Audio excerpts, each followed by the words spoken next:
Rádio Rio de Janeiro, a emissora da Fraternidade, passa a apresentar Luz na Penumbra, programa que leva ao seu coração a mensagem da doutrina espírita.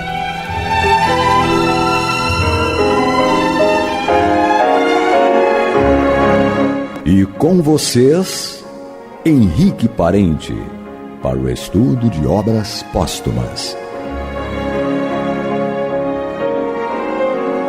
Querido amigo ouvinte, e aqui mais uma vez no programa Luz na Penumbra, estudo de obras póstumas, eu, Henrique Parente, me encontro aqui diante dos microfones sagrados da Rádio Rio de Janeiro. Gosto de dizer sagrado sim, porque é uma grande oportunidade. Podemos refletir juntos, e eu sendo aqui um agente, onde trago os textos para nossa reflexão, compreendermos juntos todo esse mecanismo que envolve o procedimento divino para que pessoas como nós e como outros que venham entrar em contato com este conteúdo possam repensar a sua vida e fortalecer a sua fé diante da oportunidade que é a vida, que através das encarnações e reencarnações vamos nos fortalecendo e tomando consciência da nossa natureza divina, da natureza de herdeiros de Deus e co-herdeiros de Cristo, como disse certa vez Paulo de Tarso. E sem mais delongas, vamos aqui dar continuidade aos estudos que estamos realizando do livro Obras Póstumas, e hoje iniciando aqui mais uma etapa, né? Onde vamos falar um pouco e pensar a respeito do perispírito e do princípio das suas manifestações, essa coisa chamada perispírito que Kardec trouxe para nós, para dar conta daquilo que ele observava e buscava também uma linguagem onde as pessoas pudessem entender e aprofundar-se mais nesses assuntos. Então, neste item 9, diz aqui Kardec: os espíritos, como já o dissemos, têm corpo fluídico, a que se dá o nome de perispírito. Aqui a gente já inicia, né, passeando por esses conceitos. O corpo fluídico, ele foi chamado por Kardec de perispírito, porque, como em outro momento ele dá o exemplo, a coisa do perispírito, comparando ao fruto que possui o perisperma, aquilo que está em torno, né? Então essa é a ideia. Aquilo que está em torno do espírito, ele chamou de perispírito. A sua substância é tomada do fluido universal, ou fluido cósmico, que o constitui e o alimenta, como o ar forma e alimenta o corpo material do homem. Tudo vem do fluido cósmico.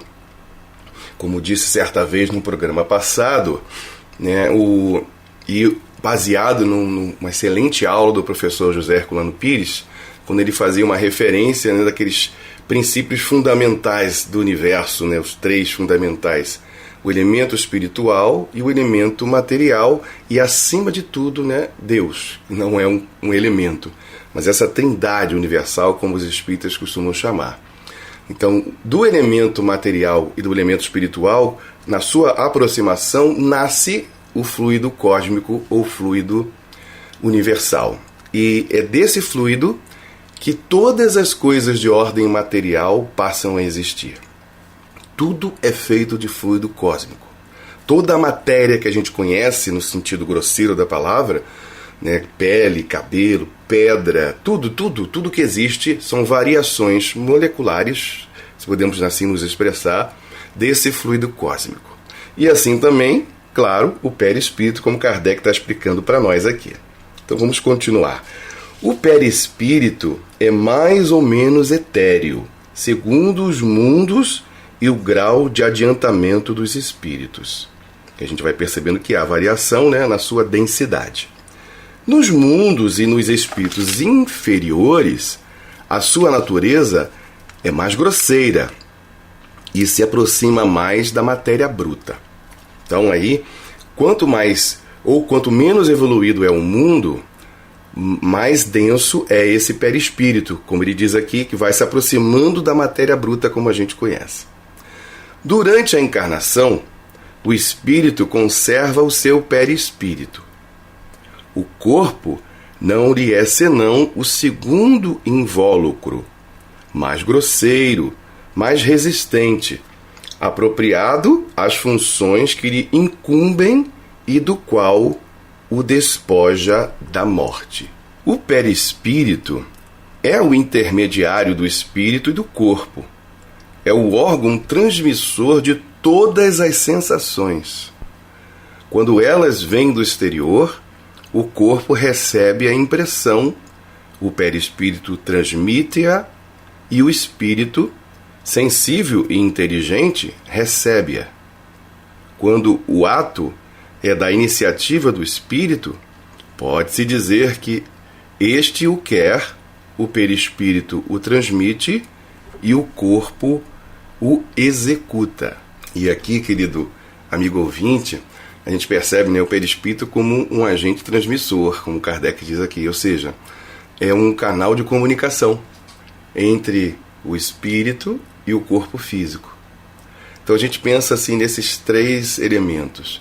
Mesmo que outras escolas iniciáticas do mundo, filosofias da antiguidade ou mais da atualidade, que são assim um desenvolvimento daquilo que já existe há muito tempo, falem que existem muitas outras camadas, que o tal perispírito, ele é dividido em, várias camadas.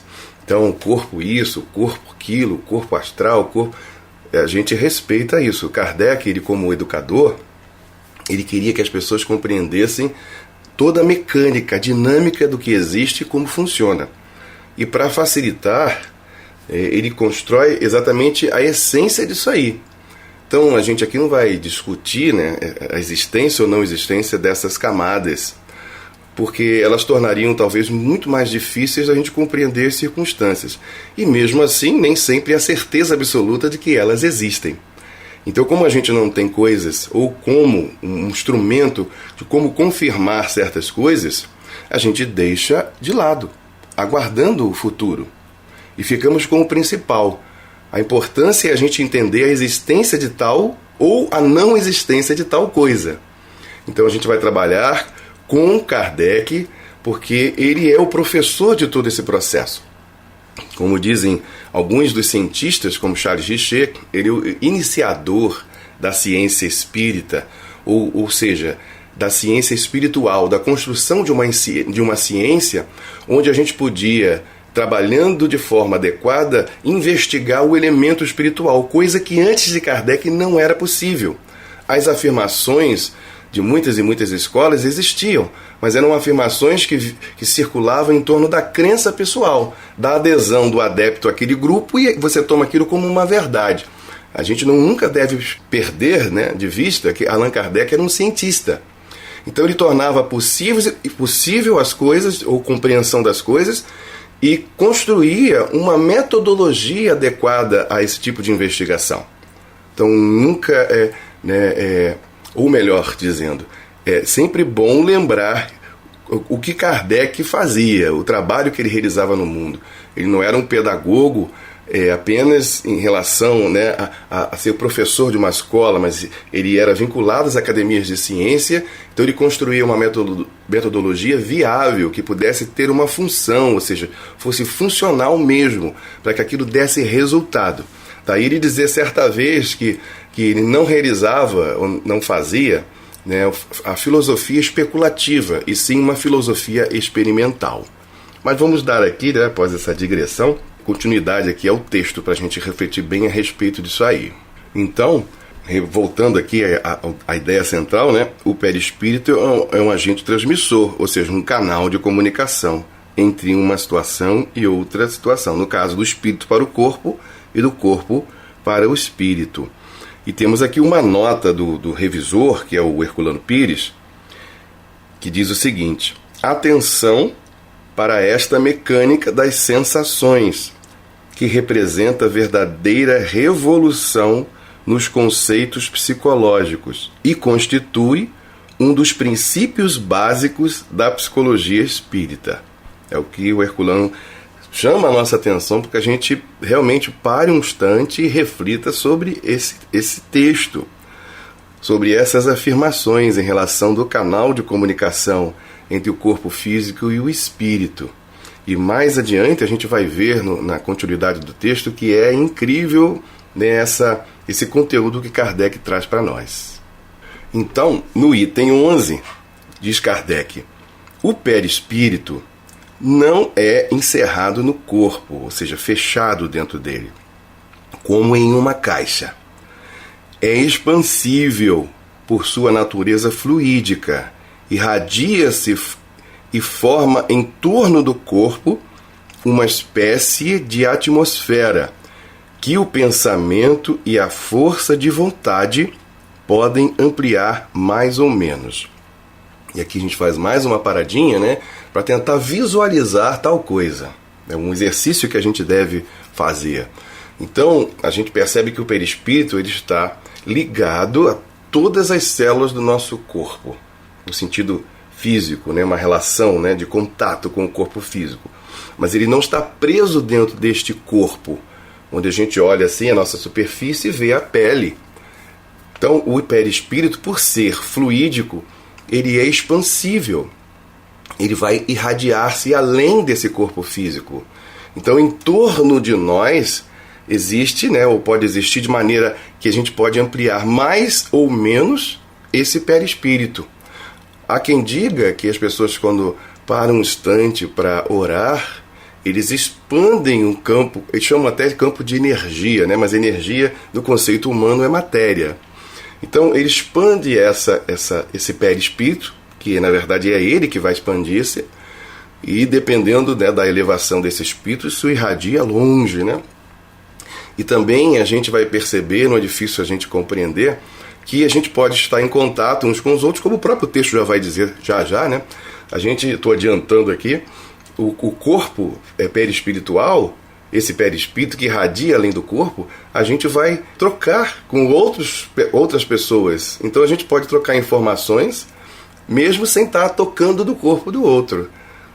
Isso é uma coisa que faz a gente pensar. Por que determinadas coisas acontecem conosco, os pensamentos que vêm, tudo isso vem nesse movimento do fluido cósmico. E o nosso perispírito percebe e transmite ao nosso corpo. E também as coisas que a gente percebe no sentido mais, né, do corpo, a gente vai transmitir o que a gente está percebendo ali no contato, no tato das coisas, na percepção visual, tudo vai transmitir ao espírito através do perispírito. Então, ele é o verdadeiro agente de transmissão de todas as coisas. Daí o Herculano Pires, nessa nota, chamar a nossa atenção, para que a gente preste muita atenção nisso. Né? Isso é fundamental. Então vamos continuar mais um pouco aqui. Segue-se daí que pessoas separadas por distâncias podem comunicar-se pelo perispírito e transmitir inconscientemente impressões e intuições. E aí a gente lembra daquele fenômeno da telepatia, que a gente está falando aqui de distância, não é só estar próximo. O texto faz referência, né, onde as pessoas se encontram a distâncias até maiores e grandes distâncias. Então a gente pode entrar em contato com as pessoas, com parentes, pessoas queridas, por exemplo, estando eles em outro país, em outro estado, em outra cidade, ou mesmo no mundo espiritual. Então, é o perispírito, e essa emissão fluídica, ela vai além, muito além do corpo. Isso faz a gente pensar, colocar a mão no queixo, né, fazer aquele gesto, né, daquela estátua do Rodin, daquele grande, né, artista, do pensador, sentado assim com a mão. Faz a gente exatamente sentir-se assim, e acho que devemos, querido amigo ouvinte, fazer exatamente isso. A gente prestar atenção na vida, nas coisas. Porque aqui é um mundo transitório, é um mundo onde a gente está em movimento, numa transição, no desenvolvimento. Vamos fazer coisas que não queríamos mais fazer, muitas vezes, porque ainda temos dificuldade de superar. Nós vamos fazer coisas que também queríamos fazer e vamos conseguir. Mas outros momentos a gente gostaria de fazer coisas bacanas, mas ainda não conseguimos, por diversas circunstâncias. Porque isso aqui é um mundo de desenvolvimento, a gente está em trânsito, por isso que chamamos de mundo transitório. Estamos num processo de aprimoramento da nossa capacidade, da nossa consciência, da nossa inteligência, da nossa moralidade. Então aqui não é o fim, né? Então a gente teve um princípio. Vamos pensar que nós somos seres aqui do planeta mesmo, do planeta Terra, que fomos criados por Deus e estamos nos desenvolvendo. Vamos ganhar outros mundos quando atingirmos a evolução que aqui já não comportaria mais e para nós serve como experiência. A gente vai passar para outras experiências e mesmo aqui na Terra a gente passa por muitas e muitas vezes, que é a experiência da desencarnação e da reencarnação. Então a gente tem a experiência do mundo do plano espiritual, mas a gente guarda a impressão disso aí, que vai ficando fortalecida à medida que a gente vai dando a devida atenção para isso. Tá? Então são coisas importantes. E esse assunto do perispírito leva a gente a pensar e repensar muitas e muitas coisas. É um assunto muito rico para nós, pelo menos eu gosto muito, e vamos passeando aqui, né, por essa estrada maravilhosa do conteúdo espírita, que faz com que a gente perceba o mundo, ou possa, se que a gente quiser e desejar, perceber o mundo de maneira bastante diferente do que estamos percebendo até então, sentindo o mundo de maneira diferente, para que a gente construa ou tenha uma concepção melhor da própria consciência, da própria vida e ganhe em qualidade nessa nossa vida. No item 12, continua Allan Kardec, o perispírito, como um dos elementos constitutivos do homem, desempenha importante papel em todos os fenômenos psicológicos. Prestem bem atenção nessa afirmação de Kardec, que o perispírito desempenha importante papel em todos os fenômenos psicológicos. Todos. E até certo ponto, nos fisiológicos e patológicos. Quando as ciências médicas levarem em conta a influência do elemento espiritual na economia, grande passo terão dado e novos horizontes se lhes abrirão. Muitas causas de moléstias, doenças, serão então descobertas, bem como poderosos meios de combatê-las. E incrível, esse parágrafo, esse item 12, ele é fundamental para a gente mergulhar um pouco nessa questão.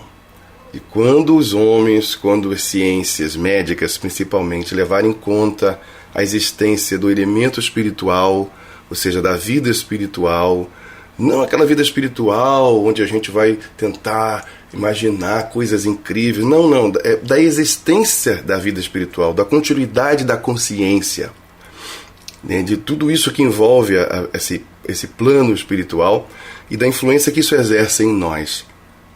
Quanto ganharemos em termos de qualidade na construção de tecnologias específicas para diminuir o sofrimento humano. Olha que coisa incrível, Você vê que, voltando aqui, todos os fenômenos de ordem psicológica o perispírito influencia aí. E quando a gente fala de economia, usa o termo mesmo para poder a gente perceber que, assim como na vida precisamos desenvolver, por exemplo, uma economia familiar, uma economia pessoal, onde a gente percebe aquilo que a gente pode ganhar, perder, ampliar, então a palavra está correta. Então, quando a gente pensa na vida, a gente pensa na economia da vida. Quanto de ganho poderemos ter se o homem começar a levar em conta, em consideração, a existência da vida espiritual e do elemento espiritual, que somos o quê? Nós somos espíritos. Nós somos imortais. E quem é imortal vive para sempre. Então, como é que a gente quer essa nossa vida futura? O que a gente deseja? Se está ruim agora, a gente quer continuar que esteja ruim? Aí essa vida futura se desenha de maneira como se fosse um inferno, literalmente, Mas se a gente pensar que vamos viver para sempre e podemos e devemos buscar compreender uma maneira de melhor equilibrar essa economia para que a gente ganhe qualidade, aí a gente vai ter que realmente arregaçar as mangas e trabalhar por um bem. E por um bem que a gente leva em consideração, assim como na economia do dia a dia, a existência das outras pessoas. Não dá para viver sozinho, não dá para ter uma economia exclusivamente pessoal. Então, como diz aqui o finalzinho, né, desse parágrafo do item 12, muitas causas de moléstias serão então descobertas, bem como poderosos meios de combatê-las. E o Herculano Pires põe aqui uma nota, dizendo o seguinte: a parapsicologia e a medicina psicossomática estão hoje comprovando esta verdade espírita. Quando a gente diz, né, Kardec foi o iniciador da ciência espírita no mundo, não é uma mentira.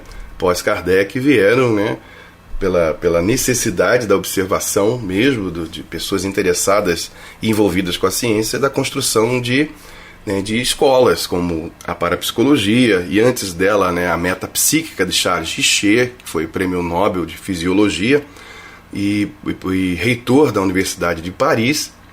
Veio, após a metapsíquica criada por Richer, veio também a parapsicologia nos Estados Unidos do Norte, né, criada por J. Banks Heine, e outras escolas alemã, a Inglaterra, que também criaram meios de pesquisa em relação, né, ao chamado plano espiritual, mas não para falar de espírito como a religião fala, e sim buscando compreender esse corpo fenomenológico que acontece e que é percebido desde que o mundo é mundo. Inclusive os livros religiosos, os livros sagrados, a Bíblia e outros fazem comentário a respeito, sem muitas vezes valorizar, né, esse conteúdo. É bom lembrar que, por exemplo, entre os israelitas, entre a cultura hebraica da atualidade, eles acreditam na reencarnação. E muitas vezes os cristãos tradicionais não percebem isso. Então a cultura judaica, ela crê na reencarnação, e eles não falam a respeito disso porque eles dizem que é uma lei. Então eles não discutem isso. Eles sabem que é uma realidade, e assim vai. Então aqui a gente vê a referência também à psicossomática. Eu tinha separado aqui um conceito que eu acho muito bacana a gente rapidamente passar. Por exemplo, nessa obra aqui que eu possuo, chamado A Doença como um Caminho, onde define a doença da seguinte maneira: como a perda relativa da harmonia. Você vê que são palavras que são mais morais, né? E mais à frente ele diz assim, voltando, né, a essa definição, que a doença é um estado do ser humano que indica que, na sua consciência, ela não está mais em ordem, ou seja, sua consciência registra que não há harmonia. E aí a gente trabalharia com esse conceito na própria medicina, na própria psicologia, em grupos afins, né, dessas ciências e profissões que buscam o quê? Devolver, ajudar a pessoa, através da sua técnica própria, a voltar a ter mais harmonia na sua vida. Porque a doença, ela, como diz numa definição outra que eu acho incrível nesse livro, diz que a doença nos torna honestos. Olha que frase, a gente pode voltar a isso no outro programa, pensar um pouco sobre isso, mas é exatamente isso. Porque a doença, ela reflete algum conteúdo que está em nós e que não está bacana, não está legal. E que ele vai gerar o quê? Um sintoma, a manifestação de um sintoma, de um desarranjo qualquer, de um problema que vai surgir no corpo físico, quando ele se configura dessa maneira, ou mesmo um estado emocional, que agora com essa informação do perispírito como um agente em todos os fenômenos psicológicos, a gente pode entender um pouquinho mais do que está acontecendo com a gente. E quantos de nós que estamos aí ouvindo, mesmo aqui falando, temos problemas? Claro que temos, porque todos somos seres humanos. Todos estamos passando por um processo de despertamento, de compreensão, de amadurecimento, e a gente precisa de algumas informações, mas não são só as informações que vão nos ajudar a resolver os problemas. Não adianta a gente só saber decorar uma definição. É na prática, é na vida, na relação consigo próprio e com as pessoas que a gente vai conseguir isso aí. Mas hoje nós vamos ficar por aqui, querido amigo ouvinte, agradecendo a Deus a oportunidade, que possamos estar juntos novamente no próximo programa, dando continuidade a esse estudo tão bacana aqui do livro Obras Póstumas. Muita paz a todos. Você está ouvindo o programa Luz na Penumbra.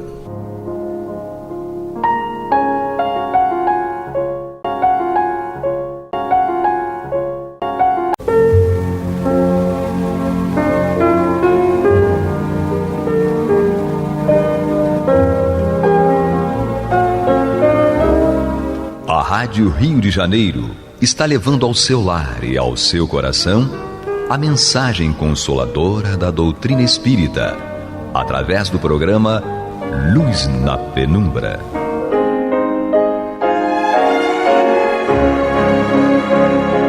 E com vocês, Antônio de Pádua Barbosa, para comentar o Evangelho segundo o Espiritismo, da obra codificada por Allan Kardec.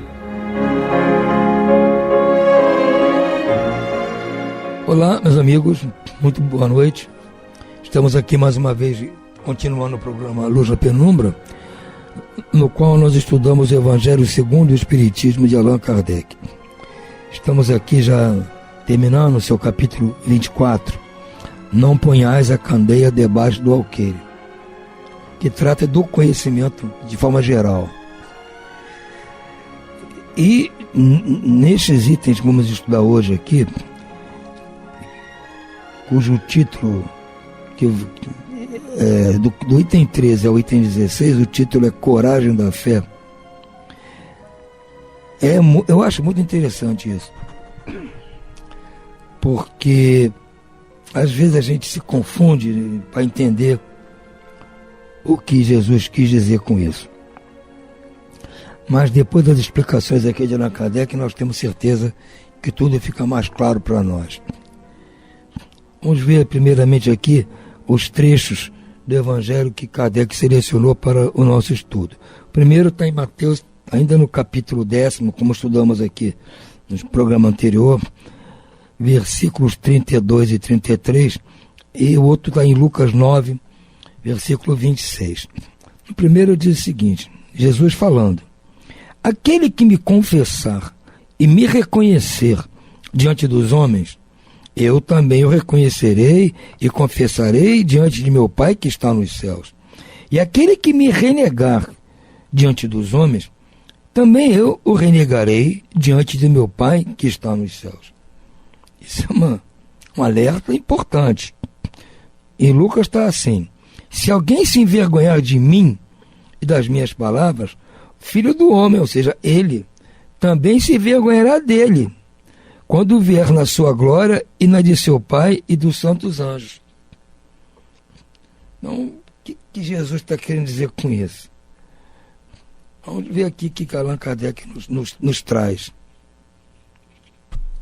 A coragem de opinião sempre foi tida em grande estima entre os homens, porque há mérito em afrontar os perigos, as perseguições, as contradições e até mesmo os simples sarcasmos aos quais se expõe quase sempre aquele que não teme proclamar abertamente ideias que não são as de todo mundo. Aqui, como em tudo, o merecimento é proporcional às circunstâncias e à importância do resultado. Há sempre fraqueza em alguém recuar diante das consequências de sua opinião e em renegá-la. Mas há casos em que isso constitui covardia tão grande quanto fugir no momento do combate. A que Kardec está se referindo aqui? Ora, se nós nos dizemos seguidores do Cristo, aceitamos a sua doutrina, as suas propostas, suas palavras, temos isso como resolvido para nós, nós não podemos, em hipótese alguma, a hora de emitir uma opinião a respeito desses assuntos, renegar isso. Porque pode acontecer realmente, como diz aqui, a coragem de opinião sempre foi tida em grande estima entre os homens, porque há mérito em afrontar os perigos, as perseguições, contradições e até simples sarcasmo, aos quais se expõe quase sempre aquele que não teme proclamar abertamente ideias que não são de todo mundo. Então, como essas ideias do Cristo não são de todo mundo, pelo menos da maneira que nós pensávamos, na época do Cristo era pouca gente. Hoje quase todos são cristãos, mas nós espíritas somos poucos ainda. Então, se nós aceitamos isso, não podemos ter medo, só porque medo das consequências, porque nós vamos dar a nossa opinião e vamos sofrer tudo isso aqui. Perigos, perseguições, contradições, até mesmo sarcasmos. Cadê a nossa opinião a respeito do que ensinou o Cristo? Há muita gente que vai dizer, quando você fala, não, tem que perdoar o inimigo. Que isso, é absurdo. Mas é o Cristo que está falando, não sou eu. Se não concorda, vai discutir com Cristo. Ele que mandou amar o inimigo, perdoar as ofensas. Amar a Deus sobre todas as coisas e ao próximo como a si mesmo, amar até o inimigo. Então, não posso eu agora concordar com isso, achar certo, e na hora de eu demonstrar eu fujo, desvio, mudo de assunto. Não estou, como diz o Cristo, não estou confessando o Cristo perante os homens. Só confesso o Cristo perante mim mesmo, perante o espelho, sozinho no meu quarto, eu sou o maior cristão. Na hora de demonstrar isso, eu me escondo. Aqui, como em tudo, o merecimento é proporcional à circunstância e à importância do resultado. Claro. Se eu vou ter mérito nisso, vai ver do resultado daquilo que eu vou propor. Se eu fujo, não vou ter resultado bom. Aqui, há sempre fraqueza de alguém em recusar diante das consequências de sua opinião e em renegá-la.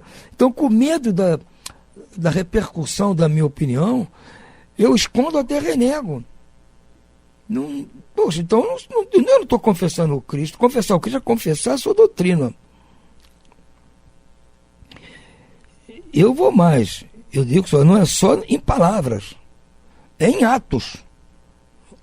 Nas nossas atitudes é que vão mostrar se seguimos ou não o que o Cristo pregou. Concordamos com aquilo e vamos ver na hora. Perante os outros, vamos agir contra aquilo que nós acreditamos, só para não criar uma celeuma, uma confusão. Jesus hostilizou essa covardia do ponto de vista especial da sua doutrina, dizendo que, se alguém se envergonhar de suas palavras, desse também ele se envergonhará, que renegará aquele que o tiver renegado, que reconhecerá perante o Pai que está nos céus aquele que o confessar diante dos homens. Em outras palavras, aqueles que tiverem medo de se confessarem discípulos da verdade não são dignos de serem admitidos no reino da verdade. Perderão o benefício de sua fé porque se trata de uma fé egoísta que eles guardam para si, ocultando-a para que não lhe traga prejuízo neste mundo. Ao passo que aqueles que proclamam a verdade abertamente, colocando-a acima de seus interesses materiais, trabalham pelo seu próprio futuro e pelo futuro dos outros. Então, eu tenho que pensar nisso. Se eu acredito que é verdade o que o Cristo ensinou, eu tenho que, não só eu não posso sair por aí pregando para todo mundo, como nós já estudamos aqui antes. Se formos chamados a demonstrar o nosso conhecimento, vamos demonstrar de preferência para aqueles que já têm alguma noção. Então, eu vou concordar com Cristo, dizer, não, Antônio, não tem que amar o inimigo. Eu digo, não, senhor, tem sim, está aqui, está lá, capítulo 12 do Evangelho segundo o Espiritismo. Eu não vou dizer, não, tá, tudo bem. Agora, o principal é as minhas atitudes. Eu tenho que mostrar, tratando um pretenso inimigo meu, com o mesmo jeito que eu trato aqueles que são meus amigos, mesmo ele tendo feito coisas contra mim. Aí eu estou demonstrando, não estou só falando. É muito mais difícil isso, nós estamos aqui para aprender. O Cristo falou isso há 2000 anos e continua valendo, porque nós temos a tendência, por causa dos nossos interesses materiais, nós passamos por cima disso, fingir que não vimos. É aquela história que está aqui no capítulo 17, quando fala do dever. Cumprir o dever é complicado, porque tem horas que a gente, por interesses do coração, interesses das circunstâncias, nós não cumprimos o dever. E um desses deveres é confessar o Cristo, confessar a sua doutrina. não é verdade? E nós, às vezes, procuramos não usar desses direitos de mostrar que somos ainda praticantes do que o Cristo ensinou, com medo. E aí, às vezes, até renegamos aquilo que nós acreditamos para não criar um problema. Nós temos que ter capacidade de manter a nossa coragem da fé e evitar causar o problema. Nós temos que ter essa capacidade. É difícil, muito difícil. Para isso precisamos da ajuda dos nossos amigos espirituais e que, sentindo esse nosso interesse, venham em nosso auxílio, vão nos ajudar, vão colocar palavras na nossa boca, vão nos lembrar das nossas atitudes, vão reforçar nossas atitudes. Ah, mas Antônio, isso é difícil, tem horas que não dá. Não, tá tudo, concordo. Mas nós temos que nos esforçar sempre. Não é que é porque ouvimos isso que vamos, agora em diante, vou fazer isso sempre. Não, tem horas que vamos errar, vamos fraquejar. O Pedro não fraquejou 2 vezes, negou Jesus. Ele negou Jesus, não confessou o Cristo. O Pedro. E quem somos nós? Podemos também, na hora H, não confessar o Cristo, mas sabendo que isso não está certo. Temos que nos esforçar para nos manter fiéis à nossa fé. Assim será com os adeptos do Espiritismo. Aí Kardec já relaciona conosco. Já que a doutrina que professo não é outra senão o desenvolvimento e aplicação da doutrina dos evangelhos. Também a eles se aplica a palavra do Cristo. Então, isso que o Cristo falou da sua doutrina, dele, confessar a ele, vale para aqueles que são adeptos do Espiritismo. Tem que confessar o Espiritismo. Dizer, não, eu sou espírita. Ah, mas você acredita na reencarnação? Sim. Ah, mas isso é balela, é absurdo. Bom, no seu ponto de vista pode ser, mas no meu não é. Não vamos tergiversar. Nós temos que manter o nosso ponto de vista. Sem agredir ninguém, sem ofender ninguém, sem tentar impor nossa opinião. Nada disso. Mas vamos ter que ser firmes. Não vamos renegar só para não criar problema. Semeio na terra o que colherão na vida espiritual. Lá eles colherão os frutos da sua coragem ou da sua fraqueza. Então, se nós aqui agirmos com coragem da fé, não renegando Cristo, ou seja, confessando as palavras do Cristo, o ensinamento do Cristo, principalmente nas nossas atitudes, confessando os ensinamentos da doutrina espírita, principalmente nas nossas atitudes, que é a prática da caridade, então nós vamos colher o resultado desta coragem, porque aqui nós vamos enfrentar sufoco, vamos.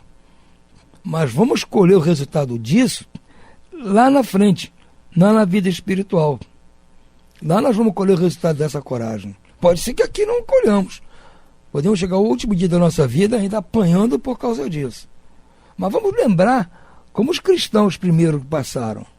Foram para a arena romana. O que houve com Pedro? O que houve com Paulo e outros? Né? Porque insistiram, não acreditando no Cristo. E foram sacrificados. Não é o ponto hoje em dia mais. Ninguém está sendo morto, crucificado, lançado aos leões porque é cristão. Nem muito menos porque é espírita. Então hoje a tarefa está menos complicada para nós. Então, nós não podemos, como eu disse, tergiversar, ficar titubeante, com medo de... Você acha que você não vai chegar numa festa, numa reunião, olha, seu pessoal, olha só, quero declarar aqui que eu sou cristão, que eu sou espírita. Não, não se trata desse assunto, é uma festa. Agora, se alguém vem e pergunta, dá uma opinião, tem uma dúvida, você não pode fingir que não entendeu, ou dar uma opinião contrária à sua... Não, você vai dar sua opinião tranquilamente. Ah, se as pessoas se chocarem, você pede desculpa, olha, tudo bem. Perguntaram a minha opinião, eu dei. Ninguém é obrigado a concordar com ela. Ah, mas você vai deixar rolar, esse cara está fazendo isso e aquilo com você, com não sei o que, você não vai deixar para lá? Vou. Ah, mas não pode, pode. Eu estou só cumprindo aquilo que o Cristo mandou fazer. Ah, mas você não é o Cristo. Claro que eu não sou o Cristo. Estou muito longe de ser o Cristo. Mas tem que começar uma hora. Eu vou deixar para começar quando? Já que eu sou reencarnacionista, estou começando nesta encarnação para colher no futuro os frutos dessa minha escolha. Não estou aqui fazendo nada de estranho. E o próprio Cristo me recomendou que fizesse, que vai me ajudar, ou seja, vai me confessar perante o Pai. Ou seja, vai me ajudar. Na hora que eu estiver no sufoco, ele vai me ajudar. Porque ele sabe que eu vou sofrer retaliações por causa desse comportamento. Nos outros itens aqui, aliás, são os últimos desse capítulo, tem por título: carregar sua cruz, quem quiser salvar a vida, perdê-la-á. É outro tema polêmico. Aliás, esses últimos itens aqui poderiam até estar naquele capítulo da estranha moral. Que realmente, às vezes, é difícil da gente interpretar. Mas temos Allan Kardec para nos ajudar. Primeiro Evangelho de Lucas, e no outro item, os 4 evangelhos trazem a citação. Vamos lá ver na primeira citação, Lucas. Bem-aventurados sereis quando os homens vos odiarem e separarem, quando vos tratarem injuriosamente e repelirem como mal o vosso nome, por causa do Filho do Homem. Alegrai-vos nesse dia e exultai, porque grande recompensa vos será reservada no céu, visto que era assim que seus pais tratavam os profetas. Já falando daquele povo, como o povo, os pais daquele pessoal que estava ouvindo, trataram os profetas, né? Então dizendo, olha, talvez por isso. Porque se fossem defender as palavras de Moisés, dos profetas, talvez fossem injuriados. Então Jesus disse, olha, vai acontecer com vocês. Então diz, vocês serão bem-aventurados quando os homens vos odiarem, quando vos tratarem injuriosamente, por causa de mim. Ou seja, por causa da sua doutrina. Então ele está dizendo isso. A gente tem que ficar tranquilo, porque vamos escolher o resultado disso no futuro. Se alguém aqui nos injuriar, nos odiar, nos maltratar, porque nós acreditamos no Cristo e acreditamos na doutrina espírita, vamos suportar. Faz parte do nosso aprendizado. Temos certeza de que vamos escolher o resultado disso no futuro.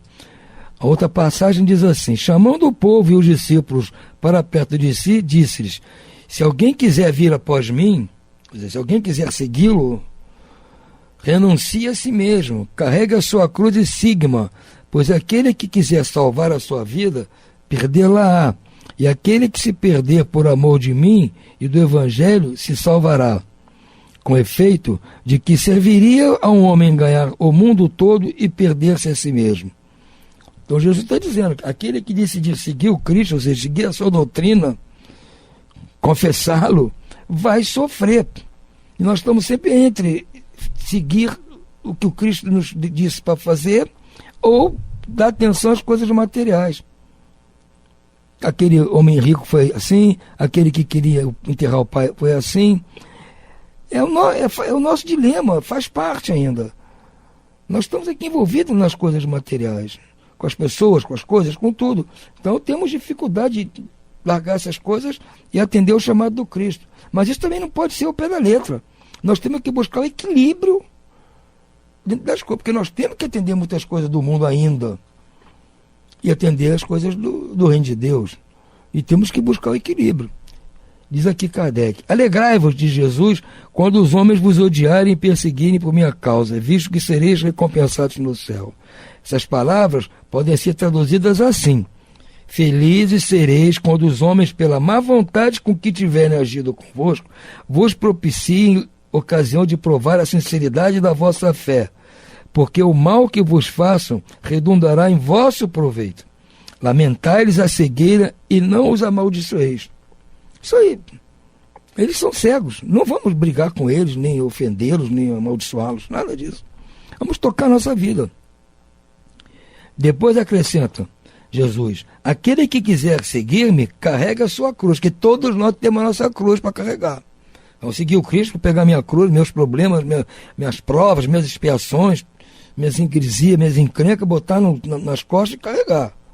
Isto é, suporte corajosamente as tribulações que a sua fé lhe acarretar. Pois aquele que quiser salvar a vida e seus bens, renunciando a mim, perderá as vantagens no reino dos céus. Ou seja, pega tudo isso, essa encrenca toda, e vamos seguir o Cristo. Por quê? Aquele que quiser salvar a vida, largando tudo isso para ter uma vida do bem bom, renunciando ao Cristo, vai perder as vantagens que poderia obter quando estiver no reino dos céus. Ao passo que aqueles que tiverem perdido tudo no mundo, até mesmo a vida, para que a verdade triunfe, receberão na vida futura o prêmio da coragem, da perseverança e da abnegação. Mas aos que sacrificam os bens celestes aos gozos terrenos, Deus lhe dirá: já recebeste vossa recompensa.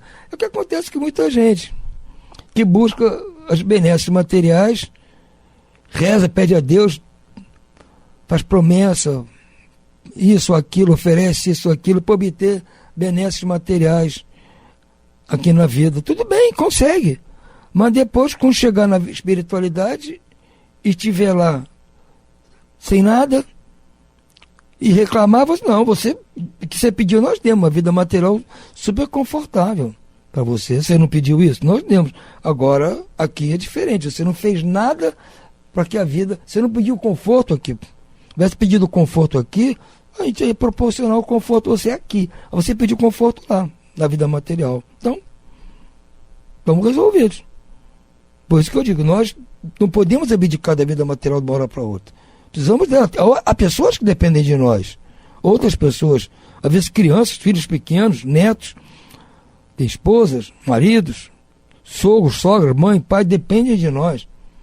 Então nós temos que atender materialmente essa gente. E a nós mesmos. Então temos que saber buscar o equilíbrio.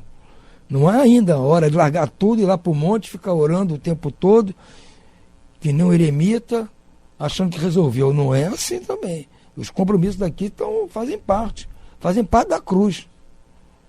Pegar a cruz é não reclamar do trabalho que está dando aqui.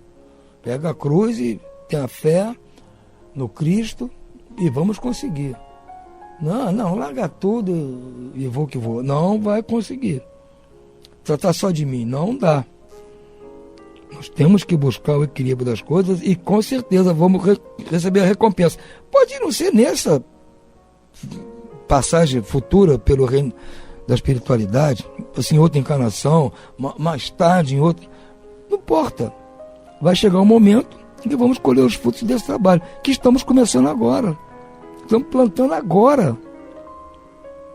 Então não podemos querer que planta hoje colhe amanhã. Mas temos que começar a plantar. Essa é a ideia. Espero que fique com vocês aí, para vocês meditarem esse final de noite. Por hora, desejo a vocês todos muito boa noite e muita paz.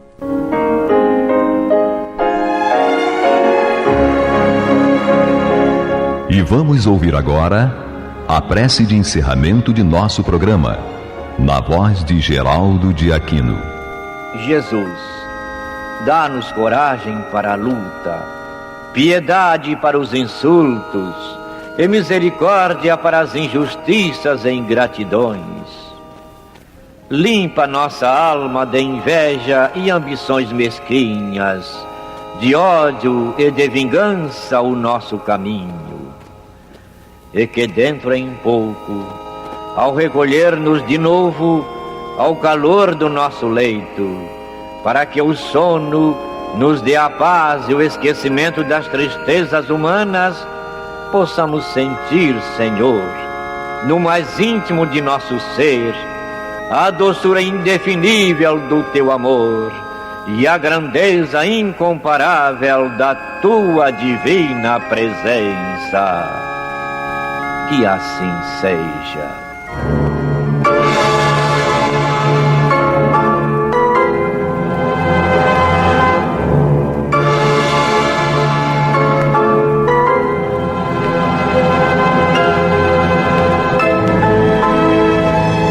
Acabamos de apresentar o programa Luz na Penumbra, que voltará a ser apresentado amanhã às 21 horas nesta emissora.